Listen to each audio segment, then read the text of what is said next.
The angel of the Lord. Rashi says in his introduction to Zechariah chapter 1, the prophecy of Zechariah is extremely enigmatic because it contains visions resembling a dream that requires an interpretation. We cannot ascertain the truth of this interpretation until the teacher of righteousness comes. Nonetheless, I will put my heart to recounseling the verses one by one, according to the interpretations that resemble it, and follow the interpretation of Jonathan. This is God's test for the Jewish people, in particular the Jewish leaders. God's test of who the descendant of David is. The man described in Isaiah 53, the teacher of righteousness. That's who Rashi, known as one of the first rabbis to say that Isaiah 53 described the people, the Jewish people, as the patriarch Israel. Then here he is in Zechariah, saying we got to have to know the truth of at least chapter 1 of Zechariah, to know its truth, because we can't do it.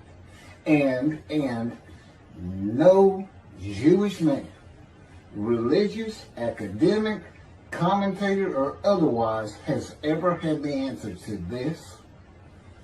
And yet this video is going to give it to you. Why? I'm a teacher of righteousness. This is Zechariah chapter 1, verses 7 through 12. That's the preamble that Rashi leads into before he starts his commentary. And this is in midrash form. That's where I take parts of a verse and interpret each in individual segments. Verse 7. On the 24th day of the 11th month of the second year of Darius, the month of Shabbat, this word of the Lord came to the prophet Zechariah, son of Berechiah, son of Edo. This word of the Lord.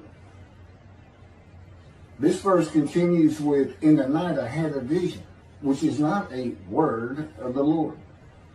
The word of the Lord coming to Zechariah means the messenger of the words of God has come to Zechariah, who is the angel of God's presence, and the word of the Lord. Literally, that's his name.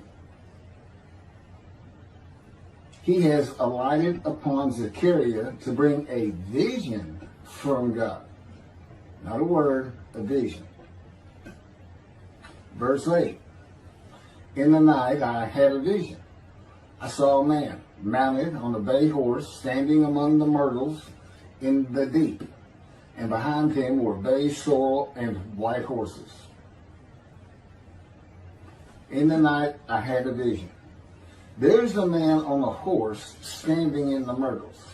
He is later referred to as the angel of the Lord, standing in the myrtles. The angel of the Lord alights upon and enters men, and my name, Hashem, is in him and can speak through the man. Zechariah has an angel with him who is his guide in the vision.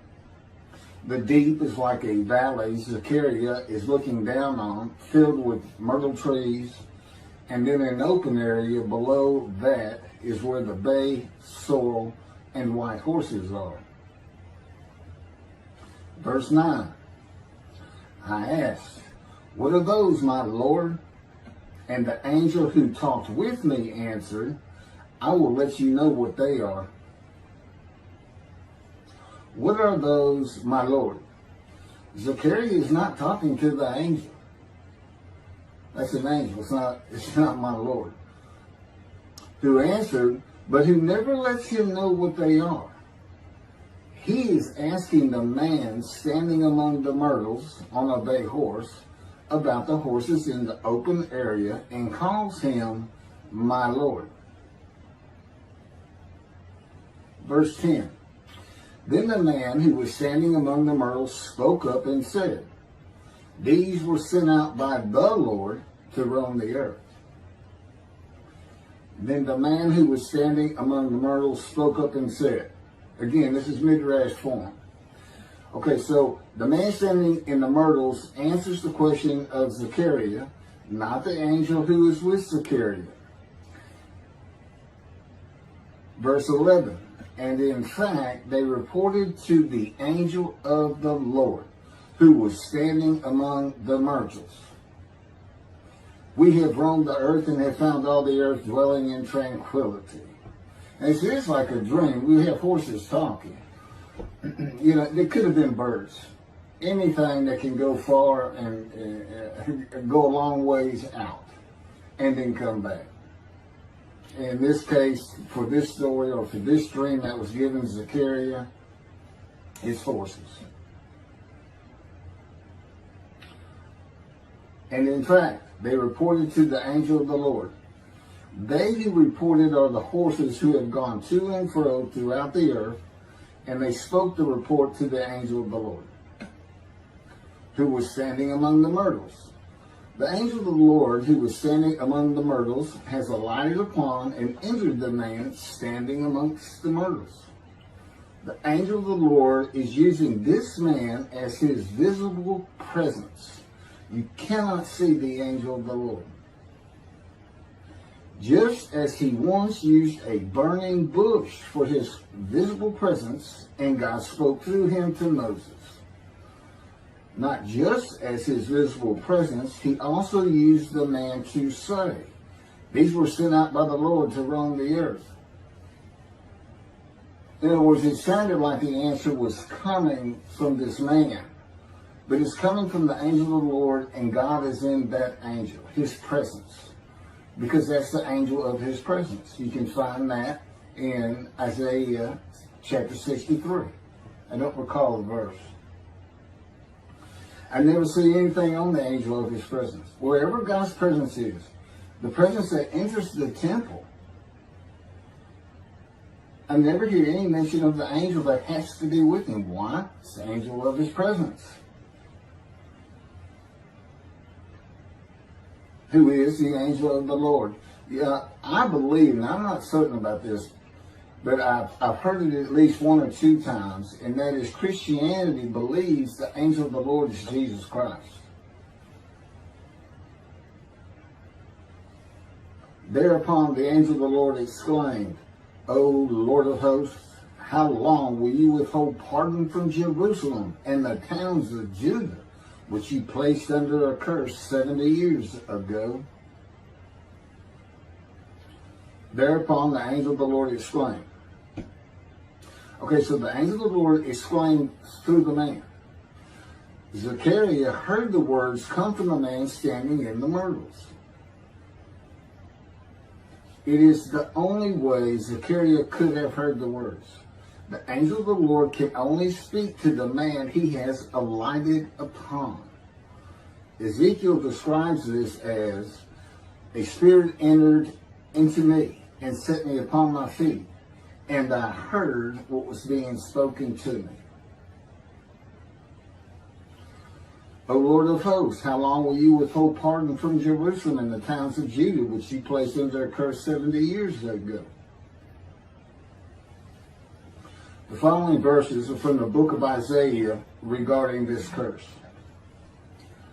Isaiah chapter 43, verse 2. So I profaned the holy princes.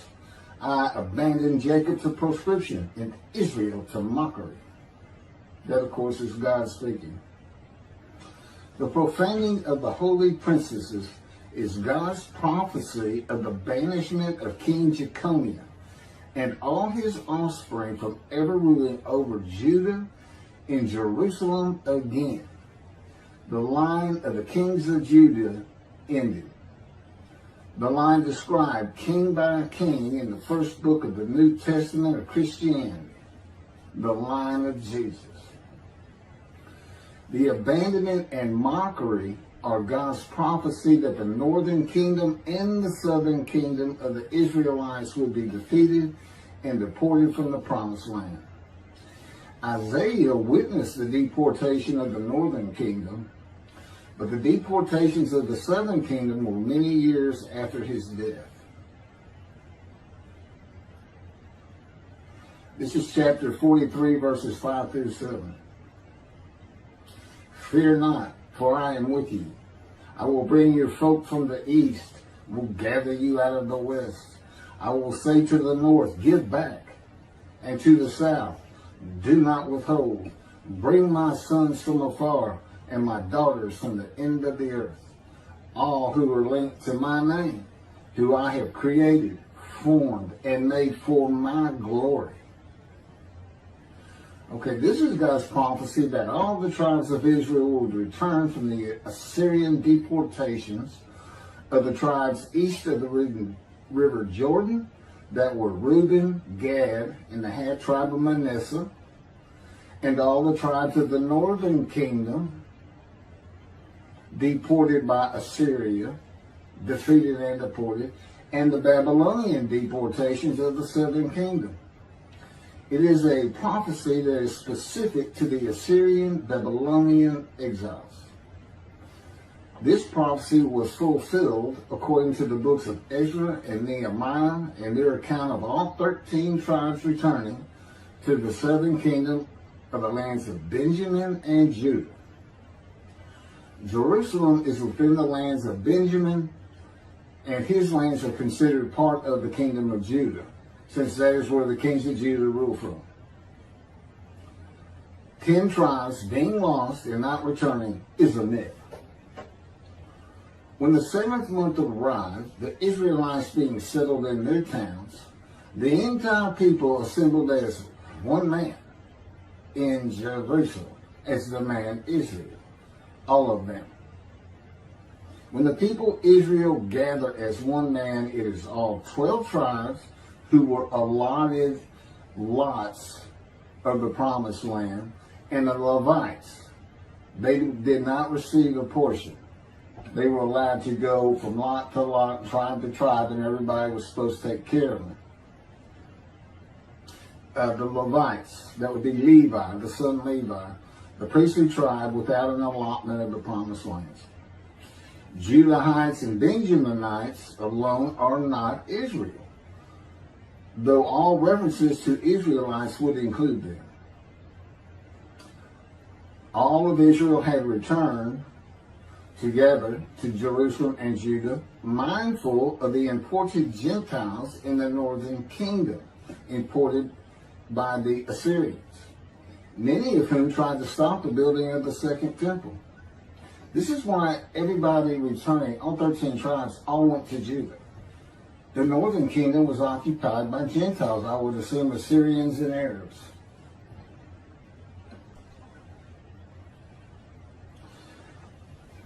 This is 1 Chronicles chapter 9, verses 2 and 3.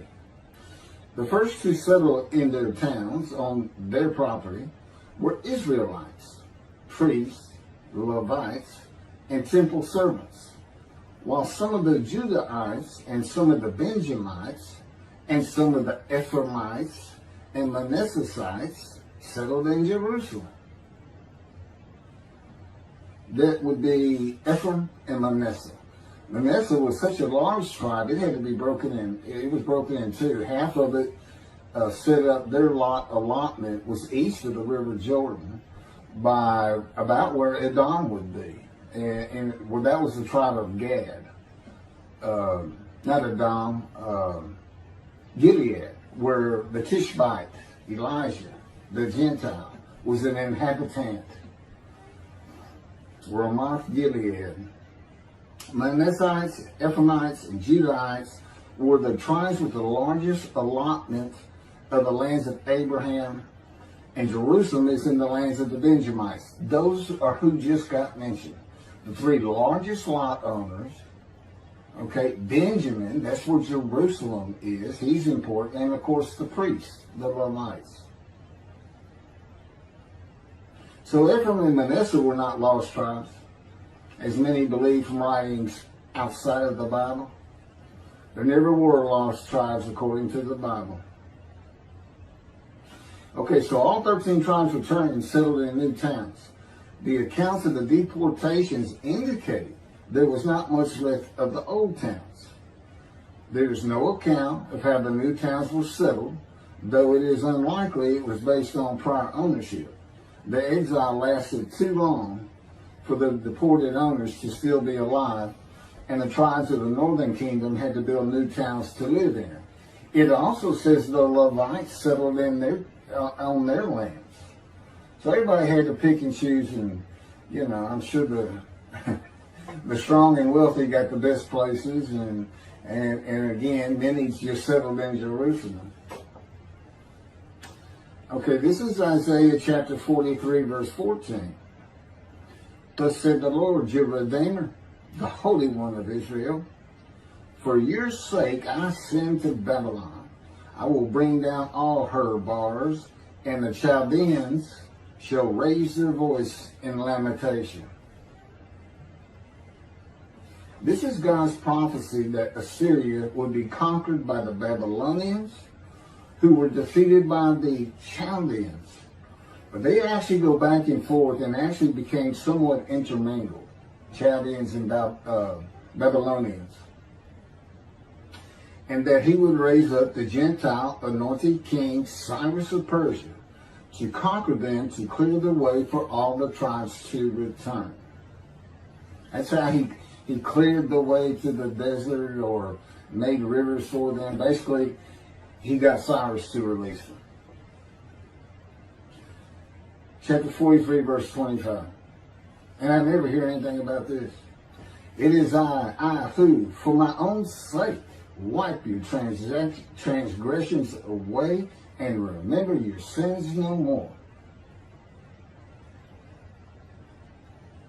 Okay, this is God doing, and he says this, something new. I'm going to do something new for the Israelites.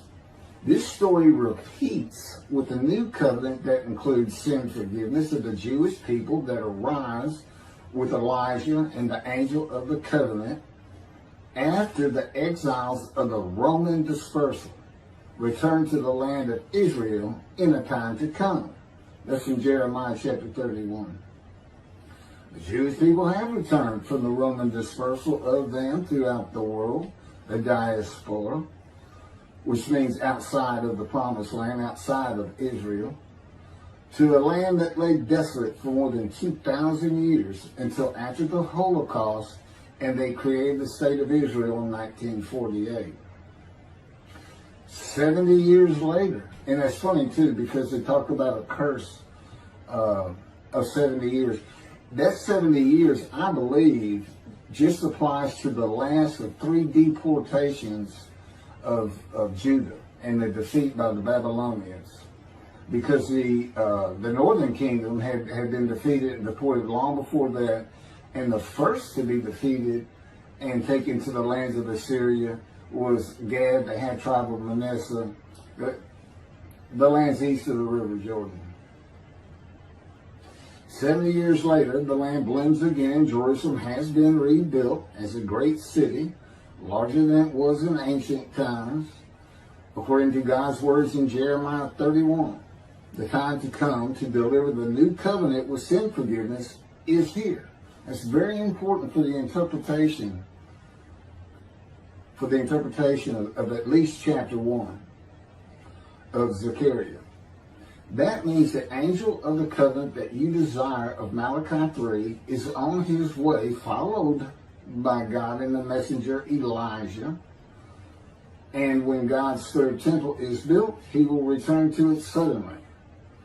This is the day of the Lord. That's Malachi chapter 3. Now, Zechariah is in Jerusalem, and the construction on the second temple is about to begin. Isaiah has written God's words of sin forgiveness, which would have removed the curse long before this, when they were returning, when the remnant of the 13 tribes was returning.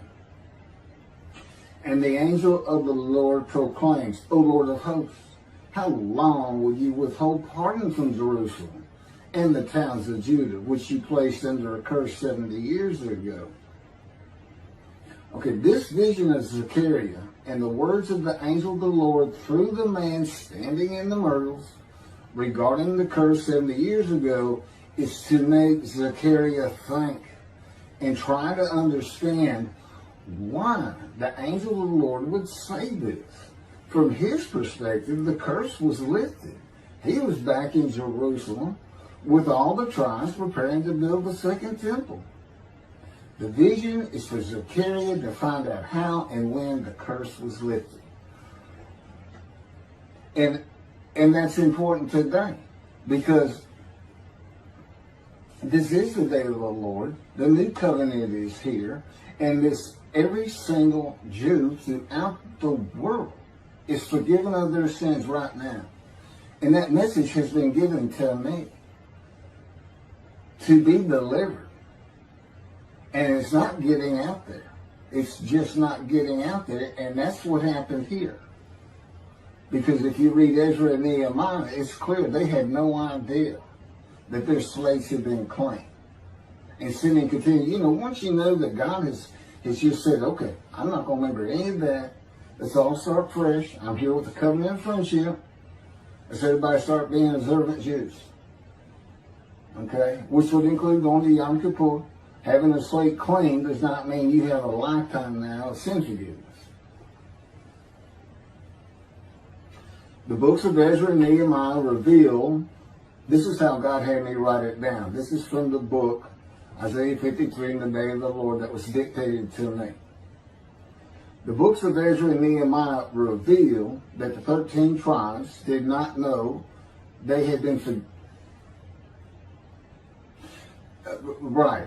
We had to wait for the teacher of righteousness to know. And this is another thing I never see in this Messianic era that is taught, that is coming, is that God is with the descendant of David as he was with Moses. I mean, just right there with him.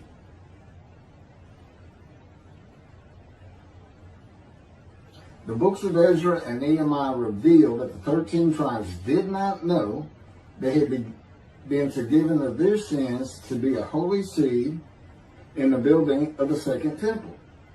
If people know they have been forgiven and have a clean slate from past transgressions against God and his laws, they are more likely to stop their sinful ways and abide by his laws in the future. The scroll of Isaiah needs to be found and interpreted by Zechariah and the religious leaders so they will know of God's forgiveness of their sins. God will be returning before the temple is built. That will be the third temple, to test the devotion of his righteous servant and make him suitable for his purpose, which might prosper. That includes the building of the third temple. This would begin when his spirit alights upon the anointed one, Moshiach. His presence with his righteous servant will be necessary for the temple to be rebuilt. Islam will not freely hand over their third most holy site to Israel and abandon the Dome of the Rock Mosque, a mosque that sits on the Temple Mount purchased by King David for God, the most holy site of the Jewish people. With God is the angel of his presence who is already on the way. You want me to skip that? Okay, this has been covered in other videos more than once.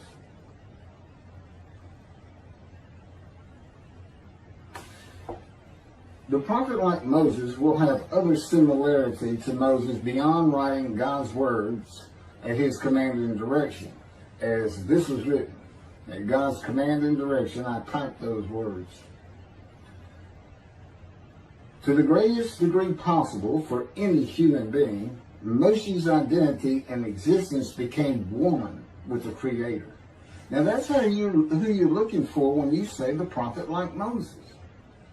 It's not Joshua. I've heard that one, which is, you know, it says right there on that page, there's never been another prophet like Moses. Well, his attendant Joshua standing right there, if that's, anyway. Moshe's identity and existence became one with the Creator. I don't think you can say that of Joshua. I don't think you can say that of any man until the Spirit of God alights upon him in chapter 11 of Isaiah.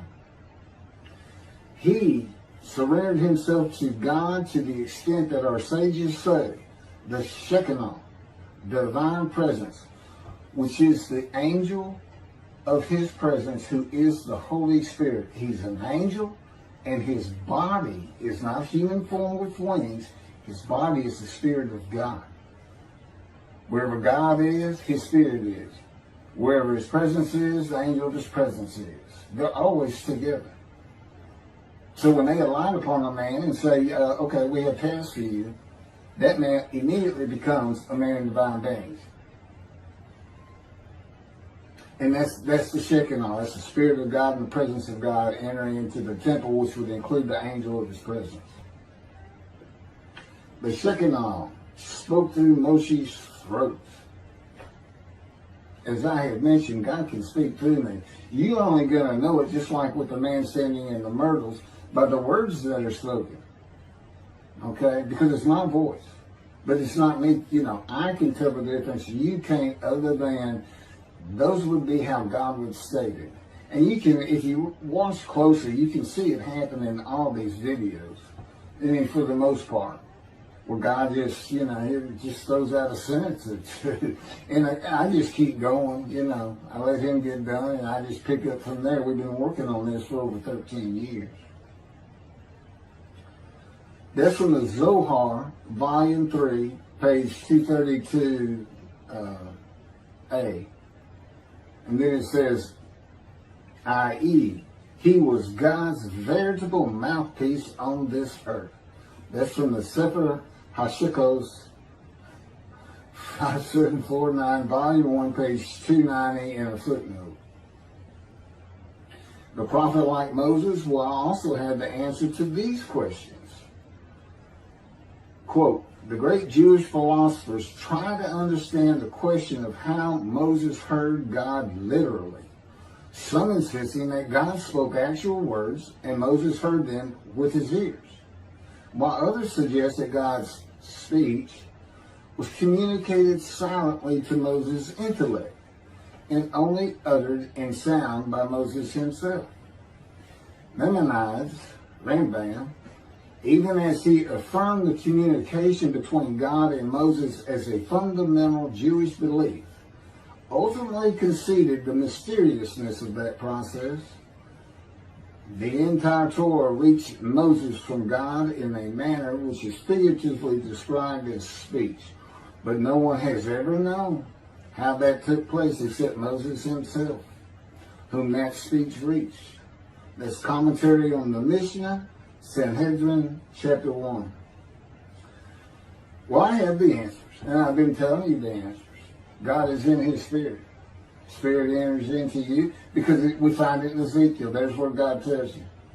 God was telling Ezekiel, get up on your feet. Ezekiel says, at that very moment, a Spirit entered into me, and I could hear the words of God. There it is. When he enters him. Now, he's not hearing that through his ears. There's the first question answered. It's not to your ears. And there is a silent knowing. That's what we call it, or what God has taught me. Now, generally, I just hear words as though they came in through my ears and they're in my mind, as though my eyes and my ears had perceived. But he can put just knowledge into my mind without uttering a word. And it's kind of can be pointed out easiest with when he comes to a man, and like he came to Samuel, and Samuel just says, here I am. It's as though before he speaks to you, and this is what happened with me, he put in a knowledge in my mind that the God of creation was about to speak to me. And so when he did speak, it was as though he had always been there speaking to me. Not unlike how